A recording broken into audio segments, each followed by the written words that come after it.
ఏపీలో government form అయ్యి చాలా రోజులు అవుతుంది. చాలా రోజులు అయిన తర్వాతకి వాళ్ళు ఏదైతే కమిట్మెంట్ ఇచ్చారో, వాళ్ళు ఏదైతే మేనిఫెస్టోలో ఫ్రీ బస్ పెట్టారో అది అమలు చేయడానికి చాలా టైం తీసుకున్నారు. ఎందుకు టైం తీసుకున్నారు అంటే, నా అనాలిసిస్ ఏమనుకున్నా అంటే, అదే తెలంగాణలో చాలా ఇబ్బంది అవుతుంది, కర్ణాటకలో చాలా ఇబ్బంది అవుతుంది, కొట్టుకుంటారు, మరీ చాలా ఇబ్బంది పడుతారు, దాని గురించి రీసెర్చ్ చేసి పెట్టాలని చెప్పేసి ఇన్నో ఆగిపోయారు.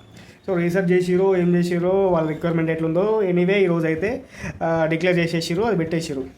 సో ఇక మగవాళ్ళకి తిప్పలేదు తప్పవు. ఇక ఆడవాళ్ళు అయితే మంచిగా oils, Parachute oils plus Vatika oils, మంచి స్ట్రాంగ్ జుట్టులు మంచిగా బిర్రగా పట్టుకున్న ఊసి రాకుండా మంచి మంచి ఆయిల్స్ అయితే వాడాల్సి ఉంటుంది. సో నేను ఇంత ఎందుకు మాట్లాడుతున్నా అంటే, సో ప్రతి మనిషికి విద్య వైద్యం అనేది చాలా ఇంపార్టెంట్. విద్యా వైద్యం పక్కన పడేసి ఇట్లాంటి ఫ్రీ బస్సులు, బేకార్ స్కీములు పెట్టి ఎవరిని బాగు చేస్తారా? ఎవరిని చేస్తారు? వీధి రాజకీయ నాయకుల స్వలాభం కోసమే తప్పితే ప్రజలు బాగుపడే ఉద్దేశం ఎవరికి లేదు. ఎవరికి ఎందుకు లేదంటే, ఎవడైతే డబ్బుల కోసం చూసుకుంటాడో వాడు మాత్రమే చూసుకుంటాడు. నాకు ఫ్రీ బస్ వస్తుంది, నాకు ఫ్రీగా బియ్యం వస్తున్నాయి, ఫ్రీగా అది వస్తుంది, ఫ్రీగా ఇది వస్తుంది, ఓట్లప్పుడు నాకు ఓటుకి ఇంత వస్తున్నాయి, కోట్లు వస్తుంది, బిర్యానీ వస్తుంది, ఇవి మాత్రమే చూస్తాడు తప్ప ఎవడు విద్యా వైద్యం కోసం చూడడు. విద్యా వైద్యం ఎప్పుడైతే బాగుపడుతుందో అప్పుడు మాత్రమే దేశం డెవలప్ అవుతుంది. ఇట్లాంటి పనికిమాలిన స్కీమ్లు 100 తీసుకొచ్చినా కానీ ఏముండదు. విద్యా వైద్యం చాలా అంటే చాలా వెనుకబడి ఉంది. ఈ ఎడ్యుకేషన్ సిస్టమ్ చాలా మారాలి.